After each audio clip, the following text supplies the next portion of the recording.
Well, we are going to continue in the book of John this morning. We'll be in chapter 18. So if you want to jump into your Bibles and turn to John 18 and just be ready.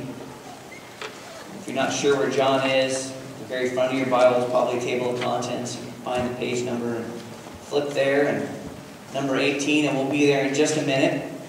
We've been following the life of Christ in John's account, his gospel.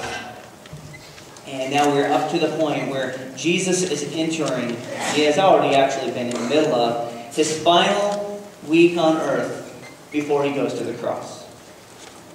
And this morning we're going to look specifically at his arrest in the Garden of Gethsemane. Now we're not going to ask for a show of hands in here of how many of you have been arrested, because that might just be a little bit awkward. But I'm sure most of us who have at least had a driver's license, I saw that hand, that was fun. Most of us who've ever had a driver's license have all lived in dread of those flashing lights behind us. And it does not matter whether you're going the speed limit and you're following every single rule of the road. How many of you are kind of paranoid like your pastor? As soon as you see the black and white behind you, you're just like, check right, left, speed limit, check speed limit again, my blinker's off. You're just assuming you're going to get pulled over. Now, maybe that's because when I was in college, I got pulled over a lot. I've shared this before. If you're new with us, when I was in college, I just figured you needed to be pulled over at least 3 times a year for no good reason whatsoever. Now, for those of you who are young drivers, I would not recommend that because tickets cost money. And most of mine were non-moving violations. Like, who really knew that you needed a working blinker? I mean, or brake lights, or a front license plate, or proof of insurance, or any of that stuff. And right about now, you're like, how did you ever get through the background checks to become our pastor? This is probably also the reason my wife doesn't let me balance our checkbook at home. But it's not a lot of fun to get pulled over. And in all truthfulness, I've only had 2 speeding tickets, and the way I talk about, well, how many times I've been pulled over by a car, you would think it was a lot more. And I remember the first time I got pulled over ever. The day had finally come. I was out of college. I deserved a lot more speeding tickets, but this was just the first time. You start to get careless and go a little bit too fast. And then they pass a corner and see a little person with his radar gun, and just go like, yeah, I'm so paying for this. A lot of money. So I go around the corner, and he follows me for like 2 miles. I was starting to get my hopes up, thinking maybe we're going to experience grace today. But instead we experienced judgment. And the lights came on, I pulled over, and the officer comes up to the window and goes, "So, do you know why I pulled you over?" And I said, "Well, I think I was going a little bit too fast." And I guess that's not the normal reaction when a policeman pulls over someone, that they're not usually just saying, "Oh yeah, that's exactly what I did." He said, "Well, do you know how fast you were going?" I said, "I'd say right about 70. I said, "Yeah, I got you at 72. That's not that fast if the road's not marked 50. But I wasn't in southern Utah. But you could just see this guy's eyes looking at me like, I cannot believe that you're just saying, yeah, I'm busted. How much does it cost? And it was a lot of money. Please drive the speed limit. It's bad because not only do you have to pay right then, not only should you be safe to begin with, but then your insurance doesn't like that either. But being arrested is not necessarily a good feeling. I don't think it's ever a good feeling. You know, you really want to be arrested? But we're going to read a very curious passage this morning, where Jesus is headed straight for his arrest. There is no trying to get out of it. There's no denying what is about to happen. But when the people go, "Hey, we're looking for Jesus," he's not talking to his friends saying, "Hey guys, distract him, I got to get out of here." But Jesus knows the time is now right for him to complete the task for which he came. And Jesus is walking straight into this arrest, straight into the hardship which he will endure for all of our sake. And I want us to see and observe the willingness which Jesus Christ is going to portray or display as he is arrested in the Garden of Gethsemane. Now, we've been reading about this. Jesus is in the Garden of Gethsemane. It's an olive grove, probably a garden where they harvested olives for olive oil. And he's gone there to pray. This is a regular place he goes to pray. Judas, earlier in the evening, Judas, the disciple who we know would betray him, had left. And knowing now is the time, before the feast, the Passover feast, the Jewish leaders want this over and done with. But they don't want a big display. He has opportunity, he has motive, and tonight is the night.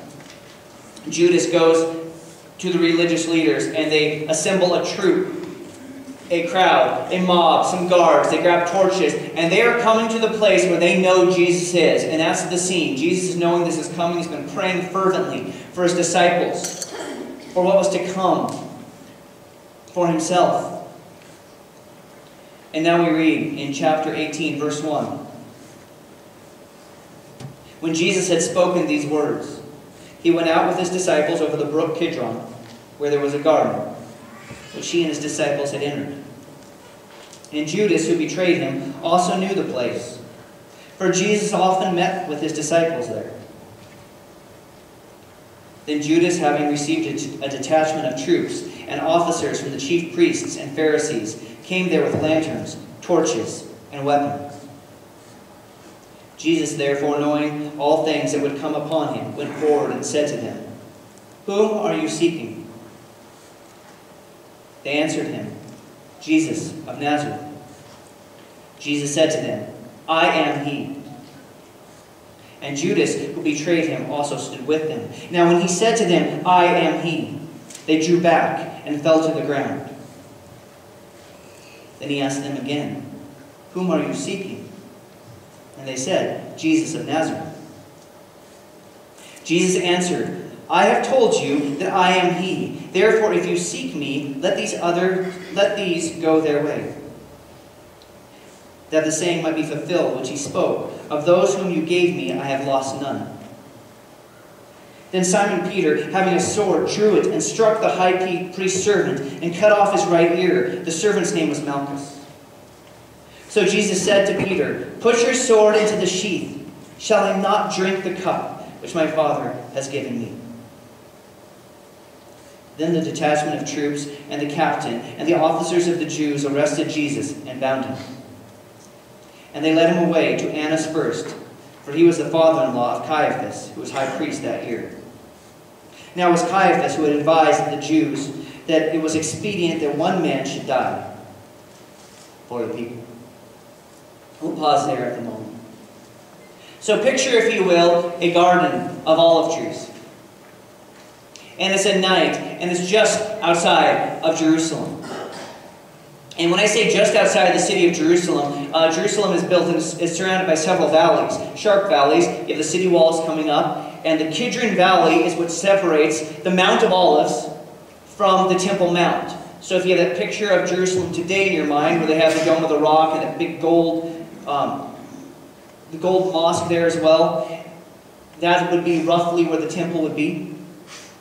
And Jesus is just a couple football fields away, because it comes down very sharply on the other side of the temple enclosure, and then it comes at the bottom of that, on the other side of the Kidron Brook, is where this olive garden is. He's right there, just outside the temple, just outside the city walls. And all of a sudden, this mob, these people with lights and torches in the middle of the night, are coming while the rest of the city is sleeping to arrest Jesus. And they come up, led by Judas. And this is going to be a curious thing, because to the rest of the disciples, they don't know yet that Judas is a traitor. For us, we read back and we know that. Whether you're very schooled in learning the Bible or whether you're new to the Bible, most of us know that Judas is a bad guy. He's not a good guy. He has ruined that name for generations. And so when we see him coming, not a big surprise. It's Judas. Yeah, I knew he was named Judas. But prior to that time, it was a very common name. Actually, Jesus had a brother named Judas. Very common. Today, in our culture, we call it Jude or Judah, because we have decided we should not call it Judas, because it's such a name that is in infamy.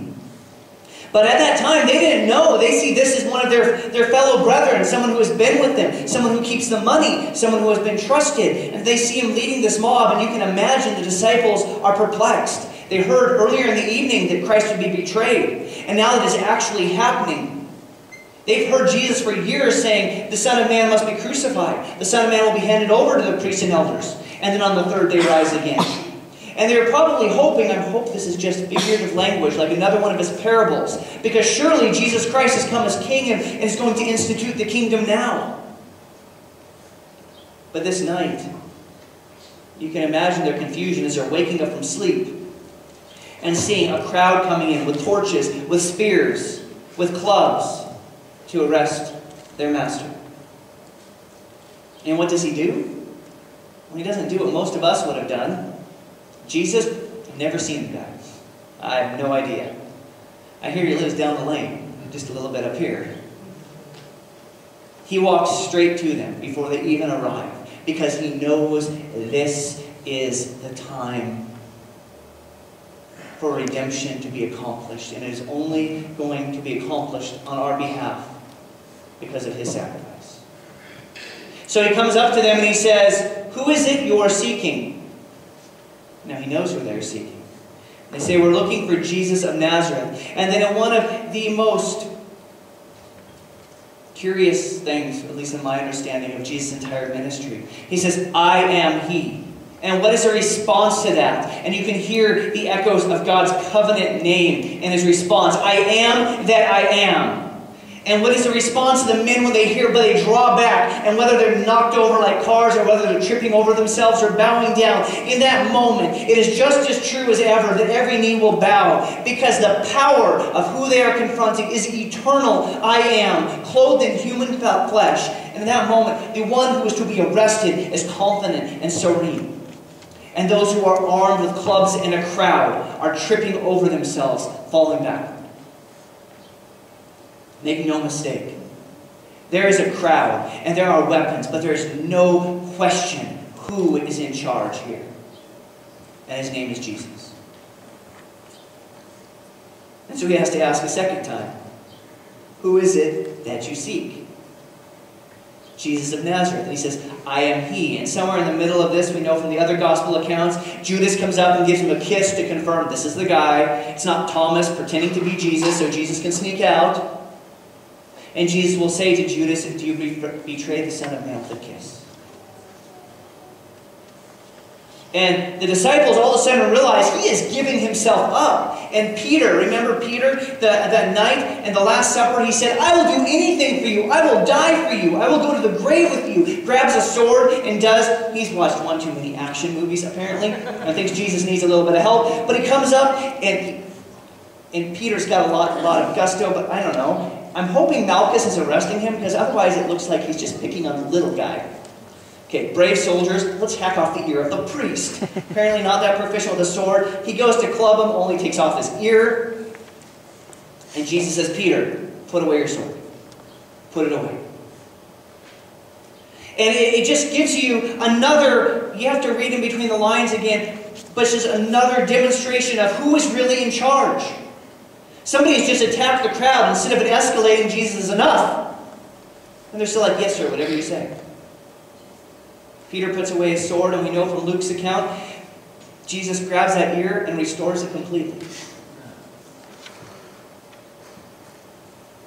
I find this very curious. He's still showing his power. And I don't know why Malchus is given by name. And it's one of two possibilities I've been able to come to. One is he's a very notable figure in Jerusalem, and people knew who Malchus was. So when he says, "Hey, by the way, they cut off someone's ear," it was Malchus. It got put back on. Or two, and this is my hope, the Bible doesn't corroborate this, but it's good food for thought that you can kind of chew on. Maybe, and just maybe, and I hope so, maybe Malchus later became a believer of Christ. Because we know from the book of Acts, many of the priests themselves came to Christ, and many of the people associated with the priests came to Christ. And if there was one man who had seen the power of God clearly, on the night when Jesus should have been afraid, he reached down and put his ear back on his head. He's going like, "I came to arrest you, and you just healed me." That's my hope. There's a lot of things we know that happened in the book of Acts and in the book of John. We get an insider's story. And we know some of those people later came to Christ. And it's my hope that Malchus is one of them. But there's another reason that Jesus heals his ear. Remember that verse we just read. He goes, I have lost none of whom you've given me charge. None of the disciples were arrested. And Jesus has to basically do away with the evidence. Not in a criminal way. It's like, you're going to be charged with assault. No more assault. Go away. Go on your way. Peter, you're free to go. He says, like, a crime was just committed. High priest's servant was just attacked. We'll take care of that for you. And Jesus is once again, even in this moment, not only looking out for Malchus, but he's looking out for Peter.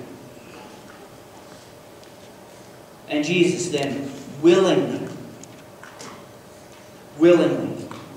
is taken away. It's curious, he confronts the people at this time. And we see also from Luke's account, in chapter 22 of Luke, and you don't need to turn there, I'll just read this verse. He looks at them. He says, why the show? Why the show? It's recorded actually in verse 52 of Luke chapter 22. Jesus said to the chief priests, the officers of the temple guards, and the elders who had come from him, am I leading a rebellion that you have come with swords and clubs? Every day I was with you in the temple courts, and you did not lay a hand on me. But this is your hour, when darkness reigns. And Jesus willingly is handed over to them. There's a curious observation. In verse 12, if you're still in chapter 18 here, it says, then the detachment of troops and the captain of the officers of the Jews arrested Jesus and bound him. Wait a minute here. What are you saying, Pastor? I'm just saying, isn't it curious that here's Jesus. He says, who are you looking for? And they say, Jesus. He says, here I am. One of his disciples gets a little antsy and hacks somebody's ear off. And he says, enough, go away, I'm going with them. Puts back the guy's ear on and says, okay, let's go. And they still find it necessary, even though he has now just put themselves in his hand and surrendered, that they have to tie him up. Uh-oh, he might be a flight risk. Oh no, what's he going to do? I mean, you can see the fear of these people. So make no mistake, Jesus is in control.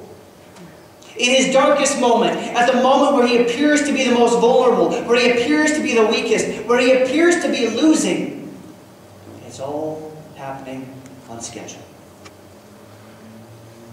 And we're going to see this as we go on through Jesus' trials, through Jesus' actual crucifixion, where he says, I could summon 10 legions of angels. And we know all too well, Jesus doesn't need angels. He could speak a word and all of his enemies would be reduced to ashes.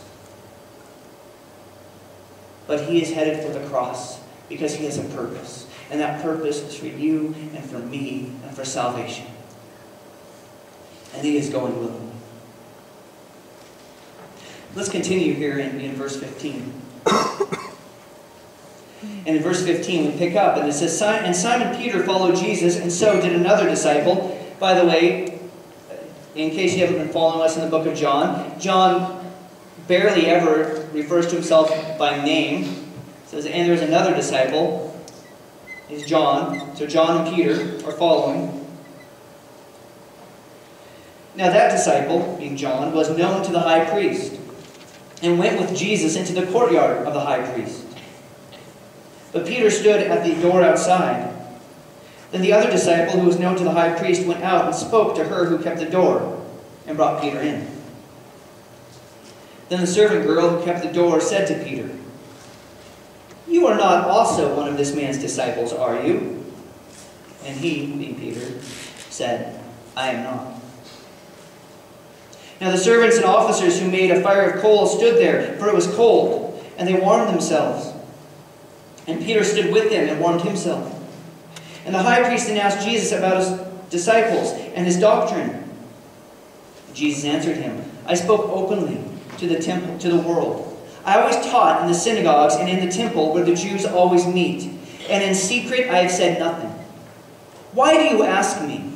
Ask those who have heard me what I said to them. Indeed, they know what I said. And when he had said these things, one of the officers stood by, struck Jesus with the palm of his hand, saying, "Do you answer the high priest like that?" Jesus answered him, "If I have spoken evil, bear witness of the evil. But if well, why do you strike me?" Then Annas sent him bound to Caiaphas, the high priest. Now Simon Peter stood and warmed himself. Therefore they said to him, "You are not also one of his disciples, are you?" He denied it and said, "I am not." One of the servants of the high priest, a relative of him whose ear Peter cut off, said, "Did I not see you in the garden with him?" Peter then denied again, and immediately a rooster crowed. So here we see that Jesus Christ is arrested, and what he faces next is going to be abandonment. A willing arrest, and knowing full well what is about to happen. He tried to warn the disciples just a few hours previously that all would forsake him. We read also in the book of Mark, after he had made the proclamation, "Am I leading rebellion?" In verse 50, "Then everyone deserted him and fled, including a young man wearing nothing but a linen garment, was following Jesus. And when they seized him, he fled naked, leaving his garment behind." So everyone took off. Jesus hands himself all over, and all of a sudden the disciples panic. He's not going to let us defend him. He's going over willingly, and they ran. The disciples scattered. Those who sat around the table with him just hours previously saying, "I will never forsake you. I will never leave. If anyone else fails, it will never be me." At the moment of trial, what do? They run. Maybe you've done that. Maybe, once again, don't raise hands. Maybe when you were in high school, you TP'd to the neighbor's house. Or someone in high school. And someone said, "Police!" And what happens? Do you wait and see if your buddy is with you? Or do you say, like, "I am gone"? So, boom, scatter. And that's what happened. All of a sudden, Jesus has given himself over to his adversaries, and the disciples are gone. Now, after they've collected themselves, we don't know where they all go, but we know that John and Peter, fishing buddies from way back in Galilee, John's like, "I know where they're going. We've got to follow him." And we don't know what John's connections specifically are, but we know that John has some sort of connections to the priestly family in Jerusalem. They know who he is. And so when he shows up at Annas' house, he is allowed in. And then he comes back out and says, "Peter, come on in with me." And you can kind of have a little bit of sympathy for Peter, because everything that he has thought he has known is now being turned upside down. Remember, he thought that Jesus was the king coming to reign, and those hopes are now being shattered in front of his eyes. Because as much as he listened to what Jesus said, I think he had problem understanding it. And he definitely had trouble believing it, that Jesus would not indeed reign. And not to just see that he was captured, but that he willingly has given himself up. And so his world is spinning. And put on top of that the fact that he has just assaulted a guy with a sword. You know, he's like, okay, John, he knows a priest, he's in good. I'm that guy who just hit a guy in the head with a sword. Criminal offense in most countries. So when they say, "Hey, you're one of his disciples," he's like, "Yeah, that wasn't me." And not realizing he is living out exactly what Christ said he would do. Which he will deny him 3 times before the rooster crows. And again, as he's warming by the fire, he's asked again, "You're one of his disciples, aren't you?" He says, "I am not." He's getting agitated. And finally, the 3rd time, if you read all of the accounts together, it says he began cursing and shouting and saying, "I am not one of his followers." And at that moment, the rooster crows. And it says that Christ's words come back on him, and he remembered, "Before the rooster crows, you will deny me 3 times. And he fled away from the scene and wept bitterly. Jesus is becoming more and more alone, which is fitting. Because Jesus is alone and has been this entire journey. He has had friends who don't understand. He's had mortals that he is going to entrust this eternal message to. But he is the only one who can bear what he is about to bear. And he is then taken into this farce of a trial. You could call it a kangaroo court if there ever was one. Because he goes in and is now going to be judged, first by Annas, and even though John doesn't expound on this later, by Caiaphas. That is the priest, high priest, and the godfather priest. If you don't know what I'm saying, it used to be the high priest would serve according to Jewish law. The Romans came in and they said, we're doing this differently now. The high priest has to be appointed, verified, and go through us.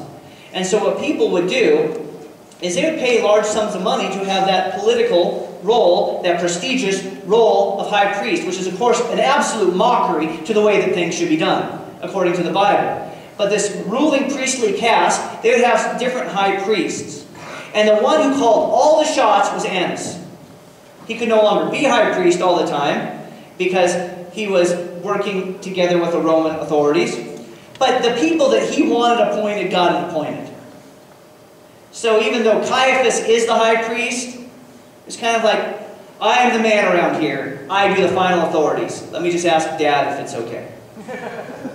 And that's basically what's going on. And he is kind of like we call a president sitting, or long since out of office, we call him Mr. President. He is still referred to as the high priest. That is the confusion when you see two high priests.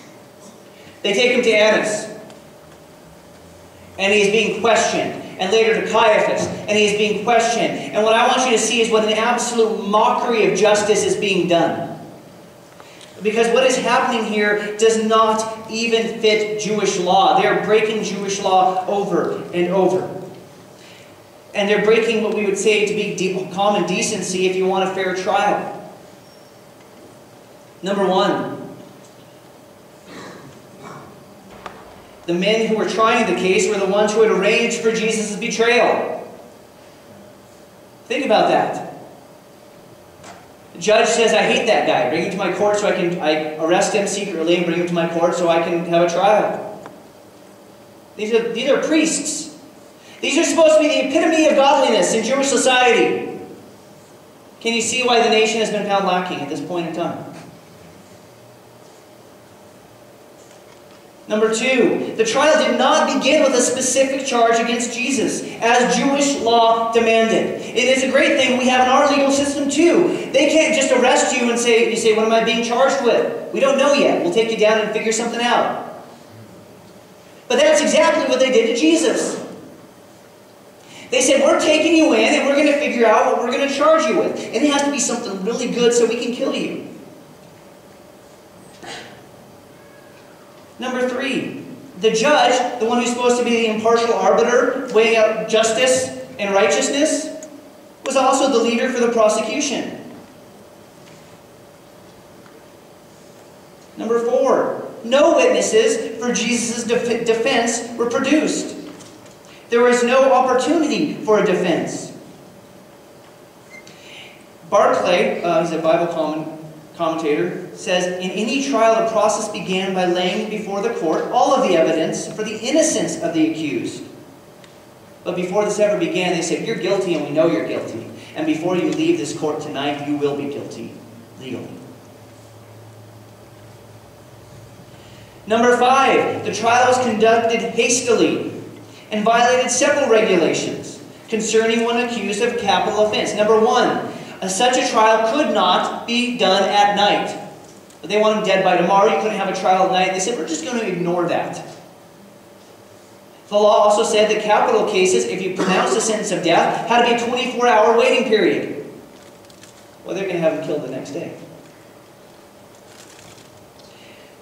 And after that, you have regulations. You could not, even Jewish law, like in American law, you could not base your defense on trying to get a witness to incriminate himself. I don't know what the Jewish equivalent was, but Jesus could plead the fifth. That's not the background of a case. And yet, when you look at their questions, they're like, tell us the truth, badgering him and assaulting him.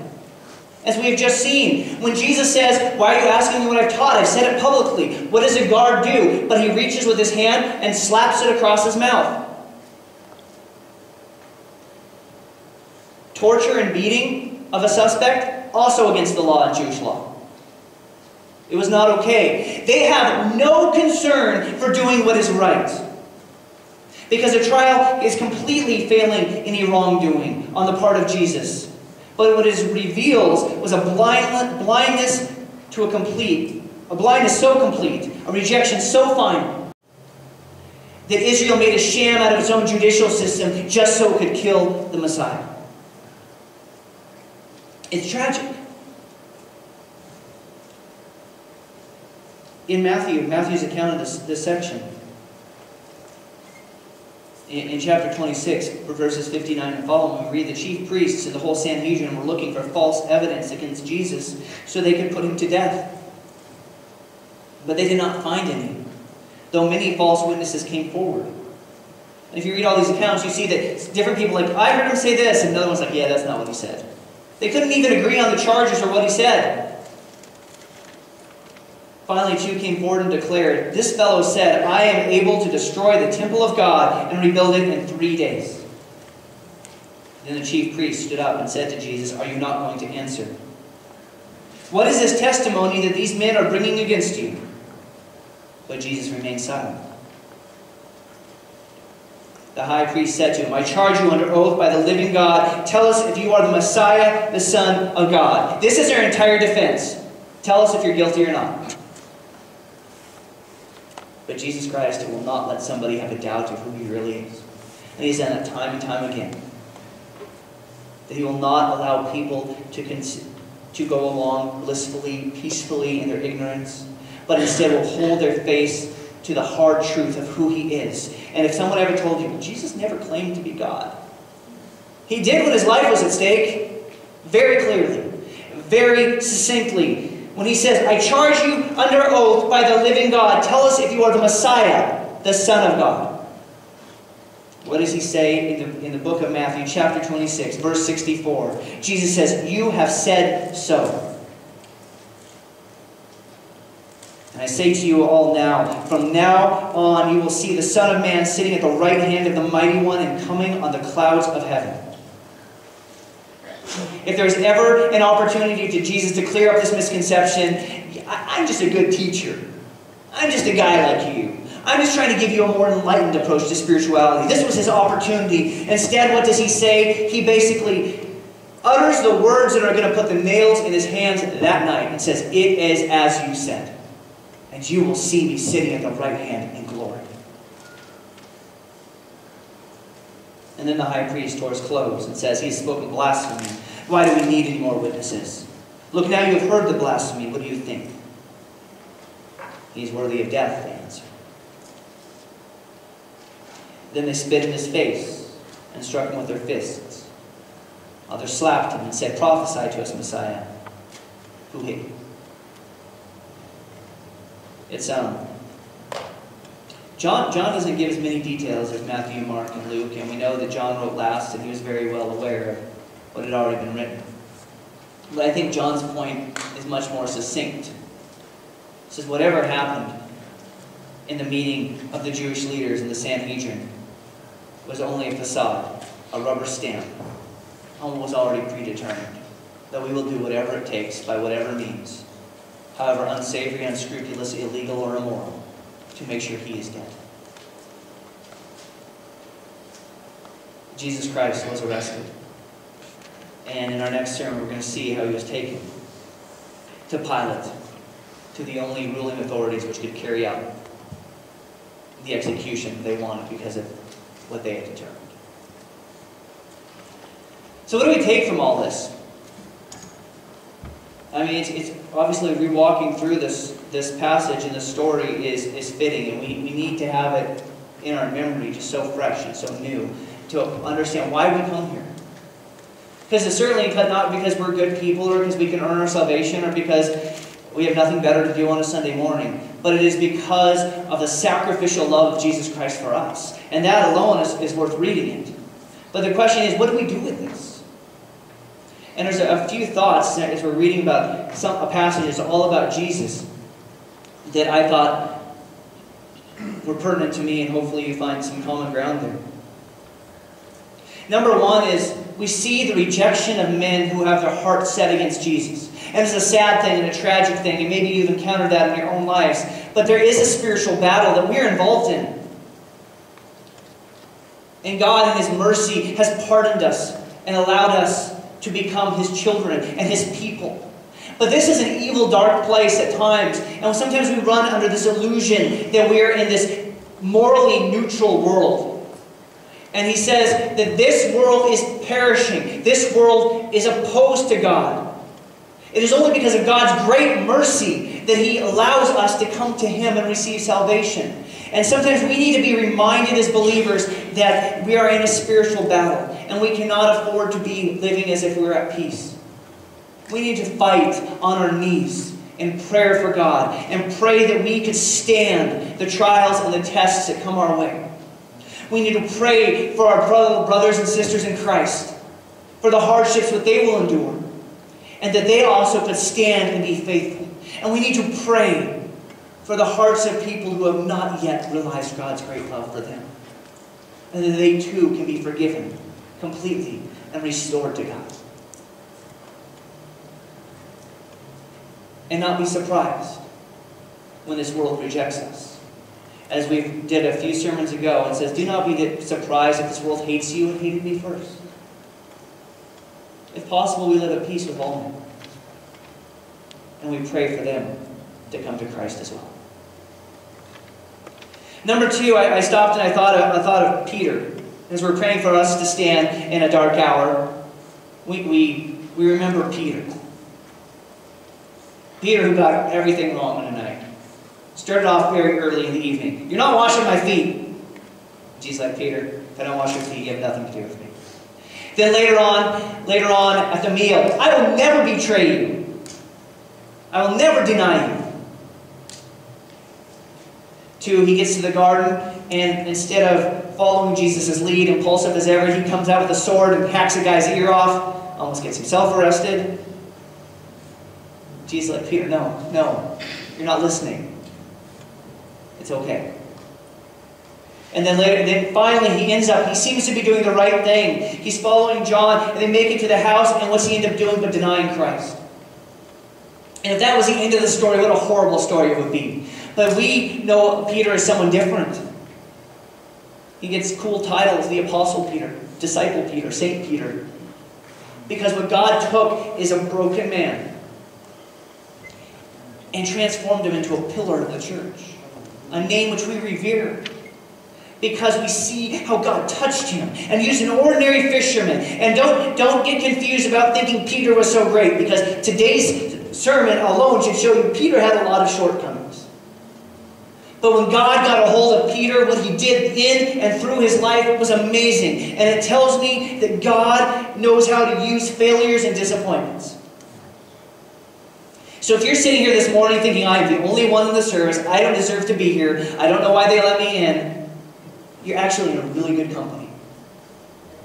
Dietrich Bonhoeffer had a writing that he wrote down in his book, Life Together. If you don't know who Dietrich Bonhoeffer is, he was a pastor in Germany when the Nazis took power, and he ended up dying for his faith because he refused to play nice with what the state told him to preach and to say and be. But what he wrote, he says, Christian community is a very funny thing, because we come to church, and the reality is that all of us are sinners that are saved by grace, but each of us puts on a mask pretending we're not sinners, because we think if they only knew who I really was, no one would want to hang out with me. And that's a beautiful thing about this. God uses broken, messed up people, and God transforms broken, damaged people. And He will use Him for His glory if we will put ourselves in His hand and allow Him to be the strength to lift us up. And so if you're here this morning and say, I am messed up, I say you're in good company. Because there's not just a room full of similar people, there's a Bible full of similar people. That God will use if we can surrender our wills and our wants and say, God, there's not much here to use, but I saw what you did with the loaves and the fishes. Can you do something with me? Let's trust God and seek Him, because we do need Him. On our own, we will do exactly what Peter did. Be impulsive and foolish and fearful and do all the wrong things. But God can use us. Let's be used. The final thought I took out of this is that Jesus, and I've said this already, is going willingly to the cross. Oh, sure, the wicked in these passages may think they're in control, but Jesus is going of his own volition. He had his eyes on the cross. And we read earlier in John, as Jesus was speaking, he says, "No one takes my life from me, but I lay it down of my own accord." I have authority to lay it down and authority to take it up again. This doesn't have to happen if Jesus just says no. But his love compelled him to say yes. He had his eyes on the cross. We need to have our eyes on Jesus. And we do. We get so distracted, thinking of our own rights and our own hardships, of the passing pleasures of this world, which we just get so infatuated with, when the most important thing we could possibly have, a relationship with God himself through Jesus Christ. Salvation is freely given. And that's the entire purpose of this life, that we could be restored to God and live with him as we were created to be. I hope it's our desire to desire Christ as much as he loved us. We know we'll fall short. We need God's help even to love him. And as sad as that is, that if we will give our hearts to God and say, "God, please help me to love you as I should. Please help me to seek you as I should. Please help me to believe as I should," God will be found by those who seek him. Seeing what God has done for us, let us seek him with our whole hearts and follow him as best as we are able, and allow him to do amazing things through ordinary people. Let's pray. God, we come before you, and we do stand in awe. And it's a bittersweet recognition of what you have done for us. It's acknowledging our own inadequacy. And it's the sorrow of seeing what you had to bear on our behalf. But it's the absolute joy of knowing how much you love us and what great blessing and salvation we will find in you. So God, take us as individuals, take us as a congregation, and please use us for your pleasure, even as we know it's your good pleasure to save us. So we say thank you. In Jesus' name.